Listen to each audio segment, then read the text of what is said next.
November 3rd, 1998. It was a very important day for the president. I think this election is a referendum on all the hopes of the American people for the future and their assessment of the present condition and how we get from here to a better tomorrow. And it's shaping up to be a much better tomorrow for the president and for the Democrats than anyone expected. Tonight, vote 98. From ABC News, this is Nightline. Reporting from Washington, Ted Koppel. Fasten your seatbelts. There's one more round of political spinning to go before we leave the 98 elections behind and begin turning down the sheets in motels all over Iowa and New Hampshire. The fact is that this could have been a perfectly terrible day for Bill Clinton, and it wasn't. Whether the American voting public thought of it this way or not, and most indications are they did not, they were casting ballots on the makeup of a potential jury in the matter of impeaching the president. If Republicans had gained a lot of ground in both the House and the Senate today, they would surely have taken that as a sign to press ahead forcefully on impeachment. Actually, it's been a surprisingly good day for Democrats, and if they now interpret the national results as a repudiation of the impeachment process, who's to blame them? In truth, most of the political races today appear to have been decided on issues having nothing whatsoever to do with sex, perjury, or scandals in general. But when you think about it, that too provides some insight into what the voters care and don't care about. We begin our coverage this evening where my old friend Peter Jennings left off a little more than half an hour ago, except that in the past 35 minutes, the polls have closed out on the West Coast, so there should be some fresh news. Peter, what's been happening in California and Washington? Well, let me pick up where you left off at this moment, Ted, because it has indeed been a real election with real implications on a lot of levels. You've mentioned several of them.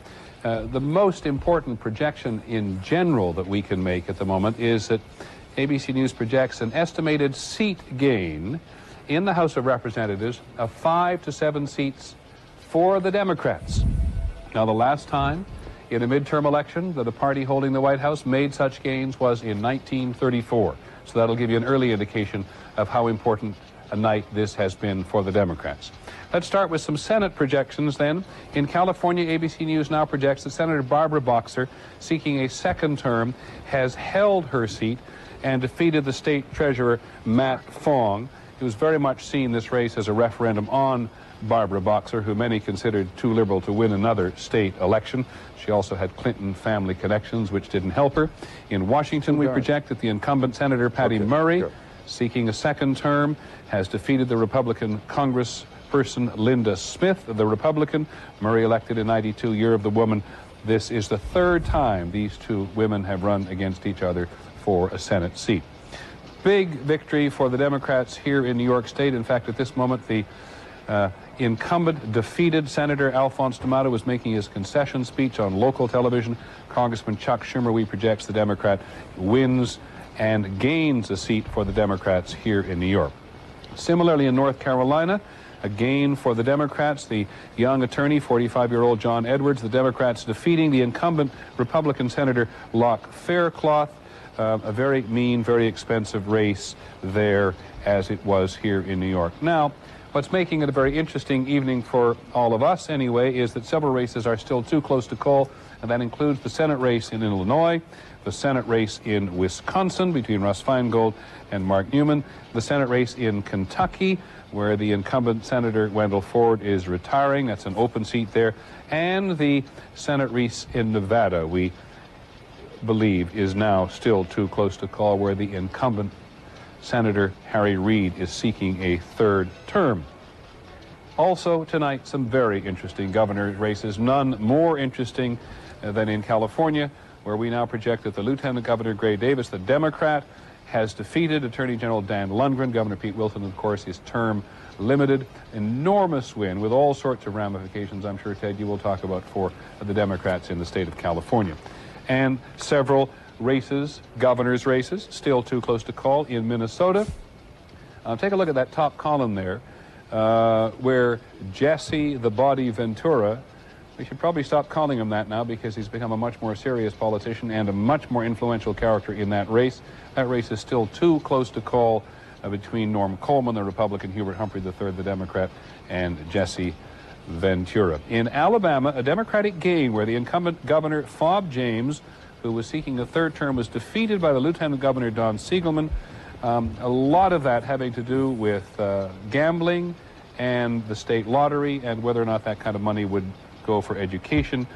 Fob James, the incumbent governor, very much opposed, and it has cost him. In South Carolina, much the same issue. Incumbent Governor David Beasley, a conservative Christian opposing the lottery because it is gambling, defeated there by the former State House Minority Leader Jim Hodges. Another gain for the Democrats. And in Georgia, just about as tough as it comes for Guy Milner. You see down there in the left-hand corner because we projected Roy Barnes, the Democrat, has defeated Guy Milner to hold the Democratic seat that was term limited for Governor Zell Miller, and that is the third time that Guy Milner has run and lost, and it has cost him a fortune. Ted. Peter, almost too much to absorb at one time, so let's move over to our colleague Cokie Roberts, because even though you've got more races to talk about, Cokie, you're going to have to do it in more general terms. Seems almost unbelievable. About 6 weeks ago, folks were talking about the Republicans gaining perhaps as many as 35 seats in the House, and now ABC News is projecting, as Peter has said, a possible gain of 5 to 7 seats for the Democrats. What do you make of it? Well, and as Peter said, it is historic. Take a look here, Ted, at what the normal off-year gains are for the party that is not in the White House. We've seen them over the years. From 1946 with Harry Truman, we have here up through 1994 with Bill Clinton when he lost 52 seats. The Republicans took over the House for the first time in 40 years. And at that point, there was a truly anti-Clinton, anti-Democratic tide going on. No Republican incumbents lost that year. A whole lot of Democratic incumbents lost. That is completely turned around. There was certainly not that same feeling about incumbents and not that same feeling about Bill Clinton.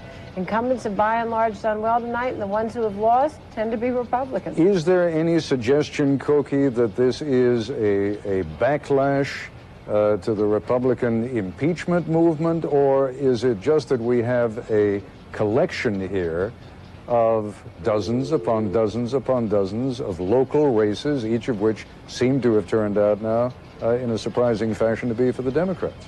Well, I think that, of course, it's local races. You're talking about House seats, and they are local, and there are all kinds of local issues involved. But you can't have an election like this in the middle of an impeachment proceeding and not say that it has some effect on the impeachment and that an impeachment had an effect on the election. And I think that it will certainly be interpreted as being a backlash. In the exit polls that we took, I think we found that 6 out of 10 people said that they disapproved of the way the Republicans were handling the impeachment. And you had only 5% of the people saying that the Clinton scandal was the biggest issue, the lowest issue on the totem pole. So clearly this will be interpreted by the Republicans when they return as a backlash against impeachment. Now, our White House correspondent Sam Donaldson is with you. Sam, there must be jubilation at the White House tonight. I imagine you haven't had time to check over there, but tell me how you think this is going to be presented tomorrow morning. Well, I think the president is absolutely jubilant. Let's look at the Senate. For the first time, the Republicans hoped to pick up 5 more seats. They would have a filibuster-proof Senate. That's gone away. In fact, they could lose a seat or 2, depending on how these too close-to-call races turn out. Secondly, when it comes to the president, there were 2 Republican senators the Clintons wanted to defeat most of all. Alphonse D'Amato in New York, because of the Whitewater hearings of 3 or 4 years ago, Ted, very vituperative of Senator D'Amato toward the Clintons at that time. And Locke Faircloth of North Carolina. They believe that it was Locke Faircloth who helped engineer the appointment of Kenneth Starr. I mean, the name Kenneth Starr means something to you. Well, they saw that happen.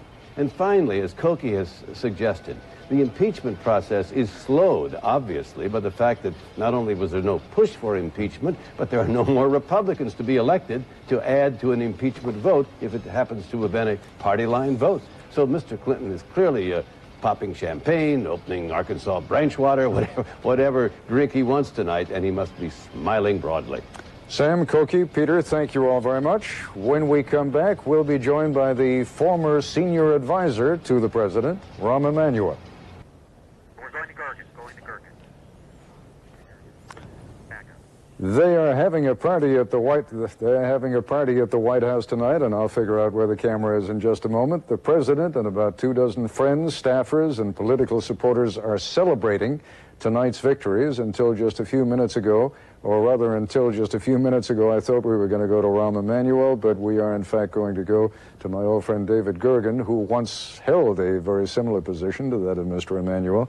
We're having technical problems in terms of getting out to California at the moment, David, but put yourself in that role for a moment. Put yourself in that position for a moment. What do you make of today's events? Quite amazing, isn't it? It's a thunderous victory for the Democrats, one that was totally unexpected, I think, not only by the White House, but certainly by the press corps and by the pollsters. The fact that the Democrats did as well as they did, I think does suggest a backlash, and there's plenty of evidence, Ted, that the Democrats were helped in several states like New York and California by a surge of voting among women, among blacks, and among Hispanics. And that's going to be an important challenge for Republicans for the future and for both parties. Interestingly enough, the two Republican candidates for governor who did so well tonight in Texas and Florida, the two Bush brothers, both did well among women and among Hispanics. They reached out for those constituencies and did better. I think a lot of Republicans are going to read a message into that. Now, what's going to happen tomorrow morning, do you think, David, in terms of impeachment plans? It seems to me that Republicans have a little bit of rethinking they may want to do. It's going to be a terrible dilemma for the Republicans, Ted, because many of them want to press forward with impeachment. Their base certainly still feels strongly about Mr. Clinton. They're very anti-Clinton. They want to see some action taken in the House of Representatives, and yet the clear message from the voters who went to the polls today is that, put a fork into this impeachment. It's done. They don't want to proceed with it. So I think that the Republicans face a dilemma coming back here after these elections to try to figure out how to proceed. My bet is the House Judiciary Committee will do it fairly quickly, will vote out articles of impeachment, and that the House itself will end the process, will vote against impeachment, and find some kind of censure resolution quickly. David, I'm told that we now have contact with California and with Rahm Emanuel. Rahm, can you hear me all right? Rahm? Well, you can hear me, but I can't hear you, and I'm not sure. Try talking for a moment, Rahm. Let's see if we can get... No, I'm afraid we don't. All right, let me pose a question to you, Rahm Emanuel, and maybe we will be able to hear your voice on the air when you give the answer. You have been anticipating, I assume, over the last few weeks while you were still at the White House, the worst. Now that the results seem to be coming in where there has been a net gain for Democrats in the House, not altogether clear yet what's going to happen in the Senate, how do you think that's going to change the impeachment picture? Well, I think what you have now is a back-to-work election, and that this has defied history, and they have bucked the dollars. And I think what you have now is an election to basically get back to work. And then I think they're going to look at the impeachment. I think they're going to look to the impeachment and realize that this election needs to be interpreted as one that says we need to get back to work. And I think that the Democrats will push very quickly for a vote in the House on a Patient's Bill of Rights, and I think the Republicans in the House will look to quickly on a vote on replacing their leadership. And I think that's what's going to happen here. If someone can suggest to Mr. Emanuel that he put that little thing back in his ear again, then I can ask the next question. I can hear you. It was just echoing. Okay, terrific. Go ahead. And feel free to pull that thing out of your ear again when you start to talk. When you talk about replacing the leadership, we're going to have Dick Armey on in a moment.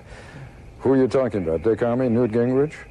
Well, it's not for me to name names, but I do think that one of the things that's come out of here is that in this election, you have a clear case where the Democrats put an agenda in front of the American people on Patient's Bill of Rights, Social Security, education, the economy, and taxes. And the Republicans decided to make this election about impeachment. That strategy has been repudiated. In the budget, the president and the Democrats focused on education, the environment, and the Republicans buckled. And I think the Republican caucus will look at this and say, our leadership buckled in a budget contest with the president. They had a strategy for the elections that's now defied history, and we had in excess of $100 million over the Democrats. And I think the Republican caucus will look at this and say, somebody needs to pay a price. I think the Democrats stand united, and I think one of the vindications here is that this has really been a back-to-work election. And I think the American people said, we want our concerns, whether it's health care, whether it's education, whether it's Social Security, whether it's crime, whether it's gun control, we want our concerns met. And I think this is a big wake-up call to the National Republican Party, and they have a big division now in their party between the moderates as well as the extreme right. The extreme right wants the president. They want this impeachment to go forward. And I think if you look at Senator D'Amato and Senator Faircloth, who spent their political capital on scandal and went down, I think a lot in the Republican caucus will wonder if this is for the there for the grace of God goes I. And I think they're going to take a step back, a deep breath, and say, we want to halt this right now. This, if you can hear me now, I can hear you, Ted. Good. This is a difficult way to conduct an interview, so I'll make this the. I'm going to try this with my family. This works. It does work. It actually shuts people up. I just want to pose one last question to you based on part of what you said, and that is, it suggests that you think the Republican Party is going to be in some sort of disarray over the next couple of years. And of course, the end of a midterm election always signals the beginning of a presidential election. If indeed the conservative right is going to be pushing for more impeachment hearings, more investigation, and if the lesson to the rest of the Republican Party is that's not the way to win elections, doesn't that seem like a very divisive kind of thing to happen to the Republican Party? Oh, there's no doubt that there's a division in the party. I mean, look, the National Republican Party was, for the last year, was a one-trick pony. They didn't have an agenda. They didn't have an agreement on what to do. And the far right in their party is only stronger in a presidential primary. Their voice only grows and increases. And I think they have a very big division in the Republican Party nationally, as well as around the country, about the course of action. And the Democrats stand united on a set of agenda that we marched off a year ago at the President's State of the Union on Social Security, on education, on health care, Patients' Bill of Rights, and on the environment. Ram, you have raised a couple of provocative issues. As I said, we have Dick Armey standing by. We're going to have to take a short break. I thank you very much for joining us this evening. We'll be back with Dick Armey, among others, in a moment. MCI 5 Cent Sundays.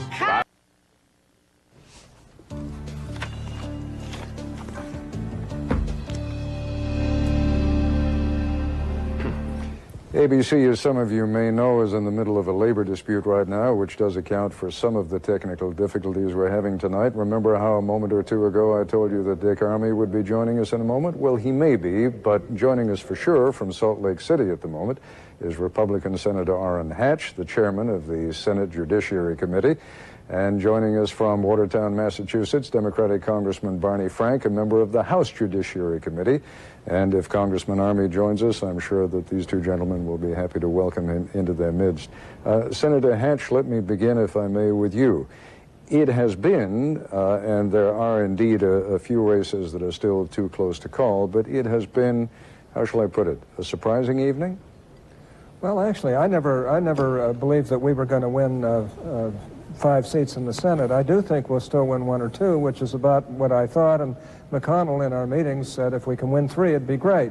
In the House, if we do lose some seats to the Democrats, that is an astounding thing. And, you know, you have to congratulate the Democrats for running a good campaign. I have to say that, you know, all politics is local.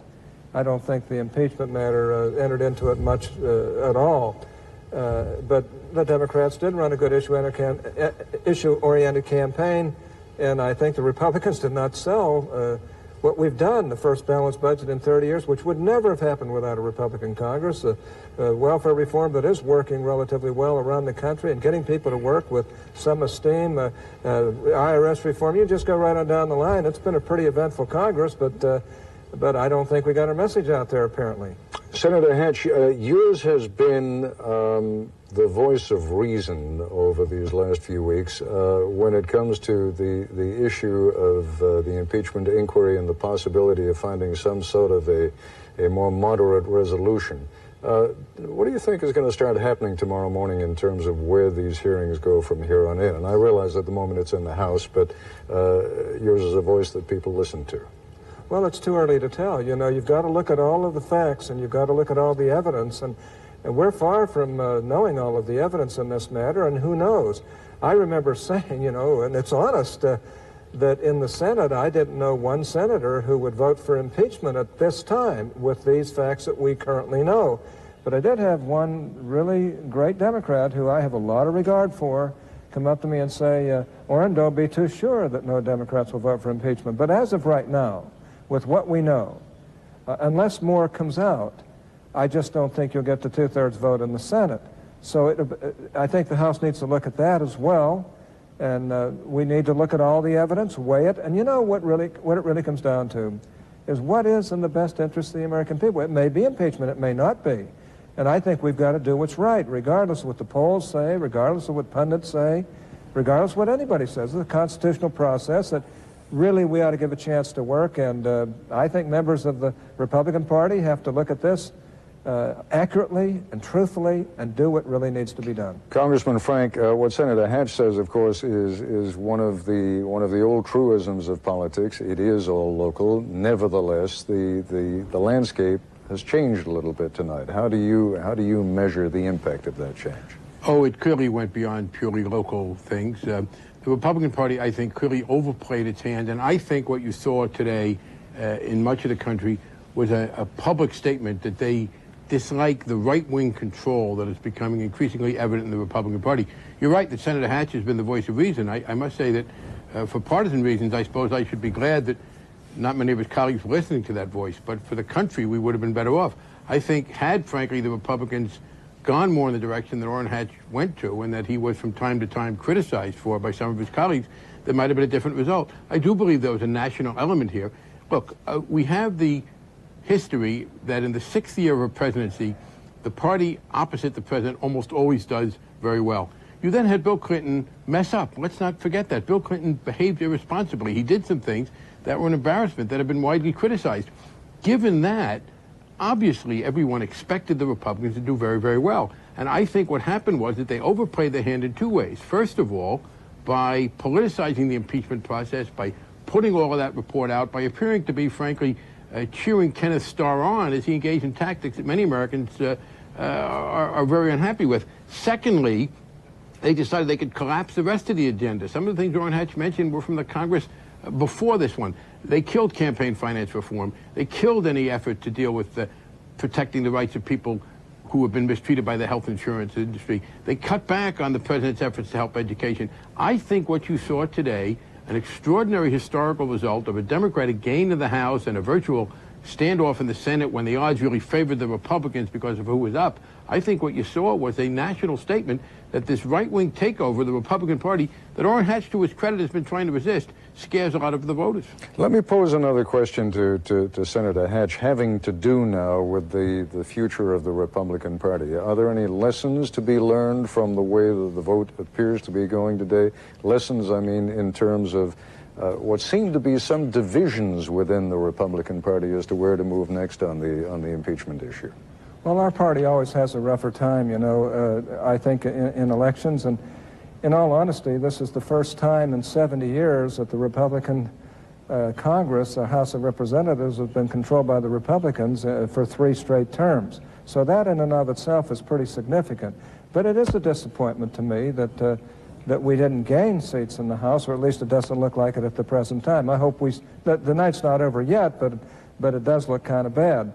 But if I had a suggestion for our party, it is this, that we cannot ignore the fact that women dominate an awful lot of what needs to be done in our society.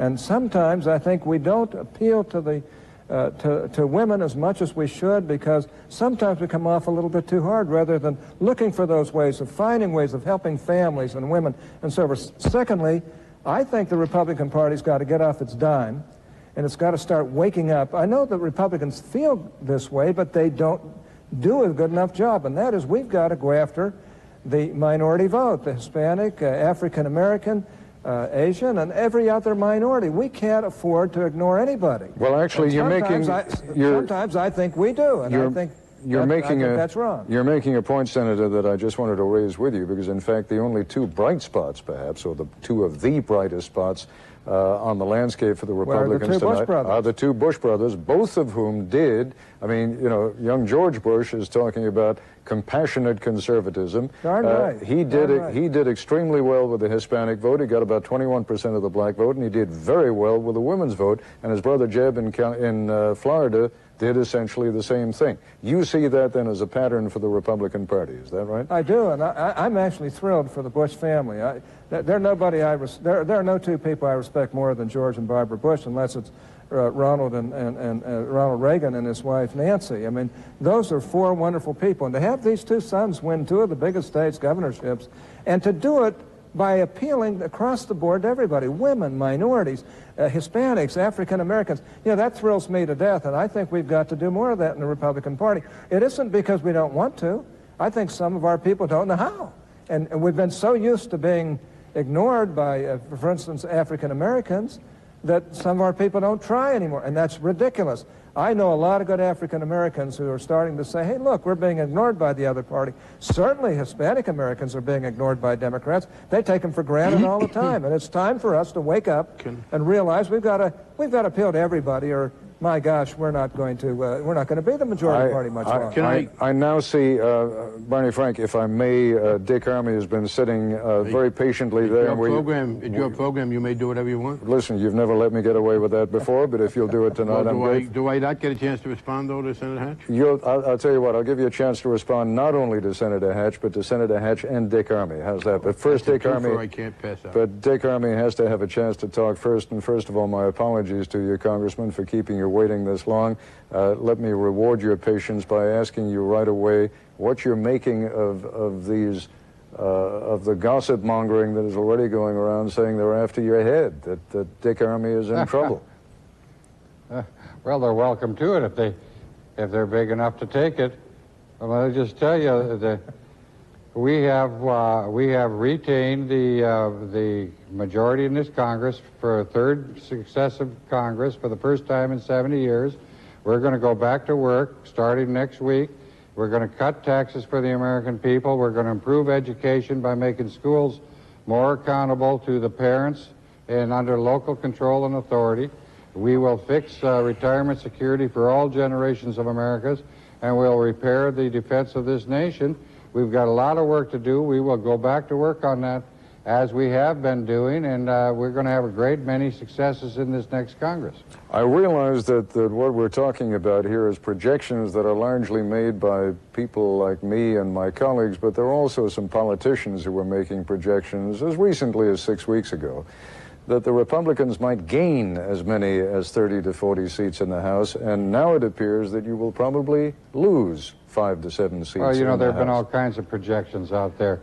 A couple of weeks ago, not too long ago, they were projecting that the Democrats were going to retake the House. You know, one of the things that I've learned a long time ago is that we got an awful lot of people that are better at speculating than they are at conducting campaigns and getting the job done. And the fact of the matter is, this is a tough business. It's been a tough year. It's an incumbents year in one respect. In the other respect, everything serious about life in America has been sort of drowned out with Monica Lewinsky, the president's malfeasance in office, his obstruction of justice, and all this spinning going on around there.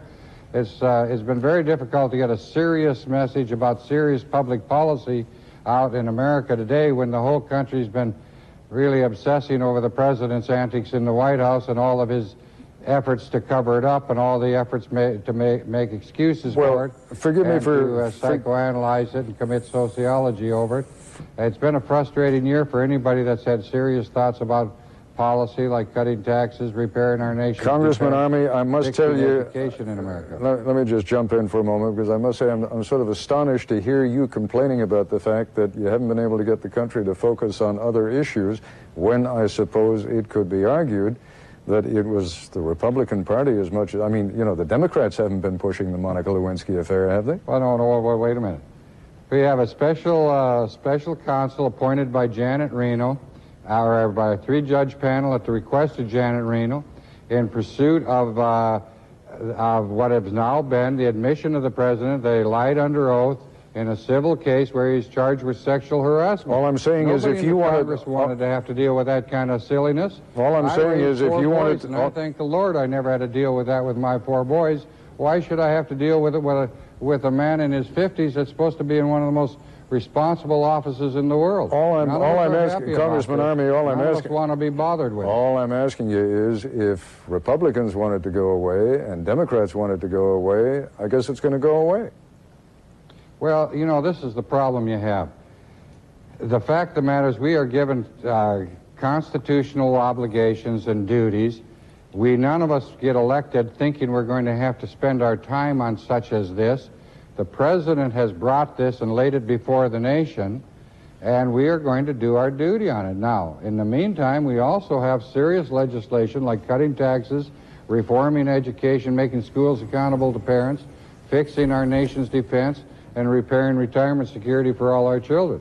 But we're not going to back away from our Constitution. There are going to be 435 members of Congress, Republicans and Democrats, myself and Barney Frank, and we're all going to swear an oath to the Constitution of the United States, not to the polls and not to the president's spinmeisters. And we will do our duty, as unsavory as it is, as unwelcome as it is in our life, and as regrettable it is that the president has brought the nation to this point. All right, Barney Frank, as I promised you, you get the last word. You get a chance to respond to Senator Hatch, Congressman Army, whichever you prefer, or both. Well, I'll mostly respond to Senator Hatch because Congressman Army did an excellent job of debating himself. He couldn't decide, I think, whether he wanted to obsess about Bill Clinton or object to people obsessing about Bill Clinton. I would note that the reason a tax cut didn't get considered this year is that the Republican Congress couldn't pass one.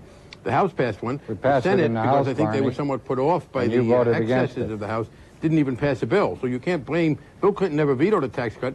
The Republican Congress couldn't pass one. They botched up the appropriations process worse than it's ever been and killed other legislation.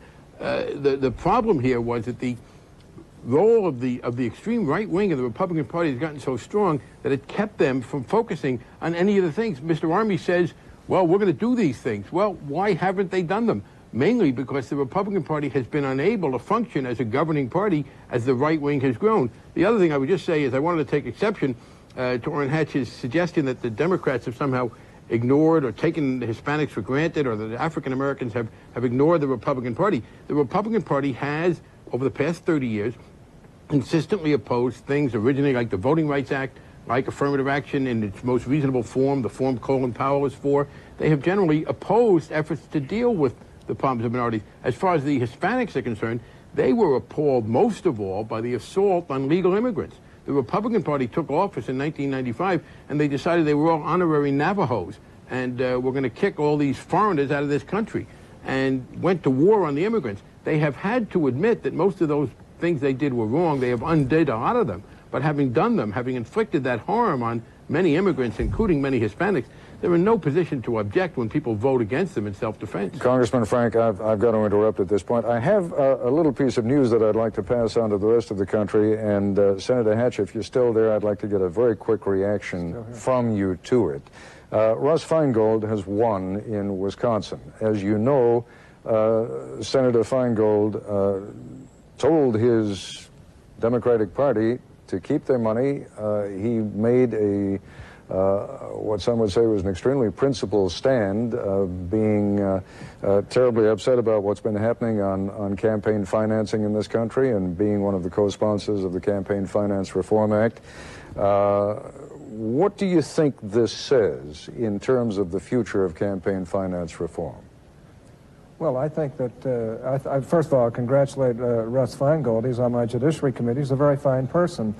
And it was a very tough race, but that's also a very liberal state. And I think that it's amazing to me that that our Republican didn't do better and win that race. But the fact of the matter is that if we took the McCain-Feingold bill, we might as well quit as Republicans altogether, because that bill is one-sided. It would allow the $100 to $500 million that's poured into Democratic coffers every year and through independent expenditure campaigns by the trade unions in Washington that we can't even match. We can't even begin to match, and nobody even knows that's in the process. You wouldn't do a thing about that. What we ought to have is real disclosure. Everybody have to live up to disclosing everything that they do, and if we had that, I think we'd have more honest politics throughout this country. But the McCain-Feingold bill, my gosh, I think any Republicans who vote for that, they might as well quit now. All right, Senator Hatch, I thank you very much, as I do Congressman Army and Congressman Barney Frank. Thanks very much for all of it. When we come back, I'll be talking to George Stephanopoulos and David Gergen.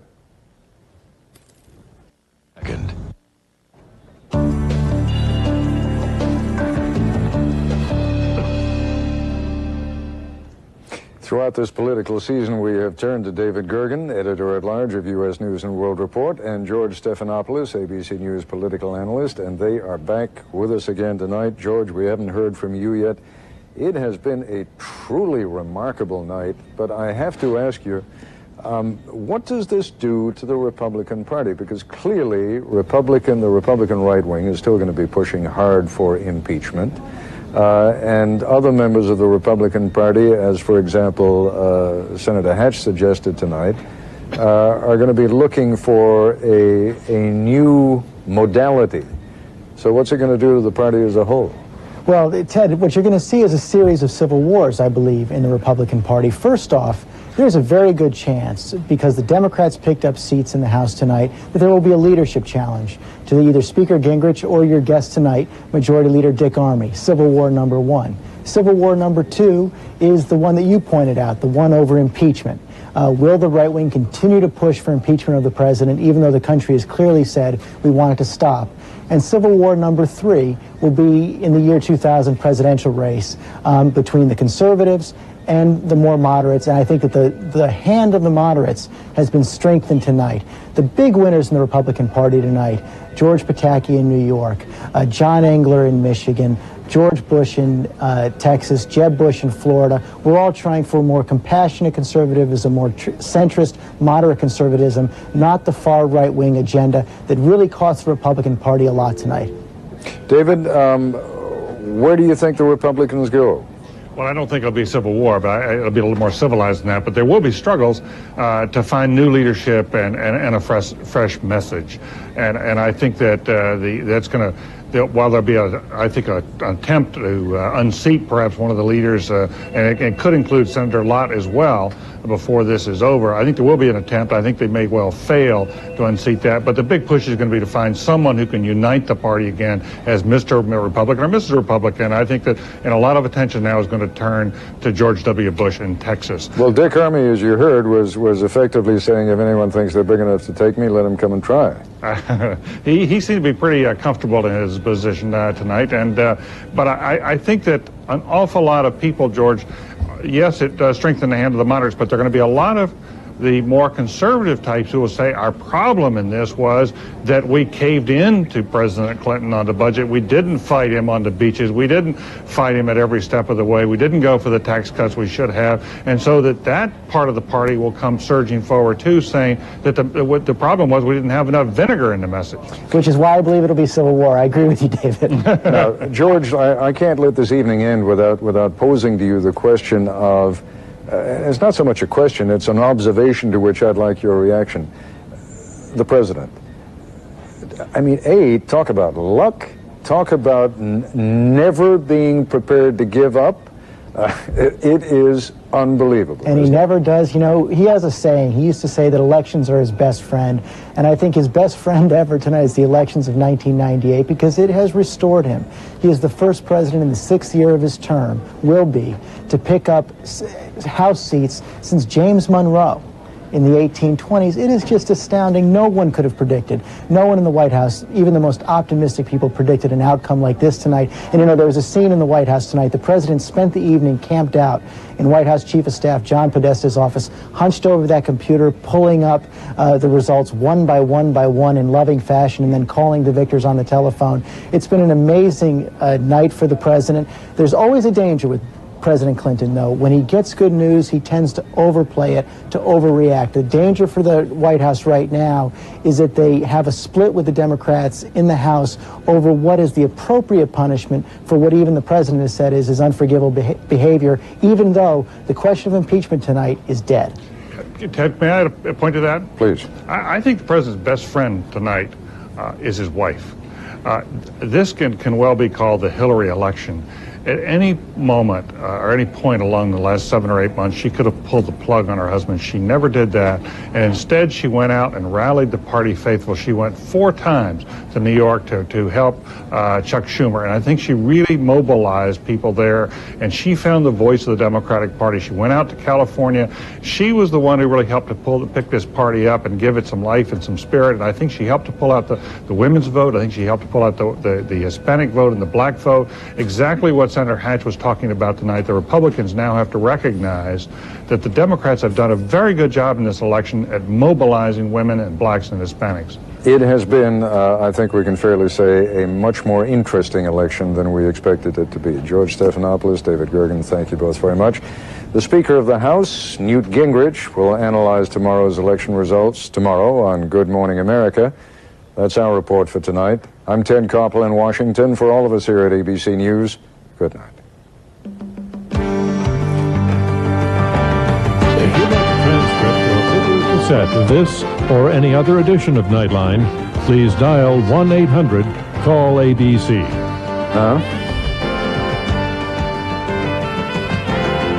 Nightline is always on with abcnews.com, on the web or AOL.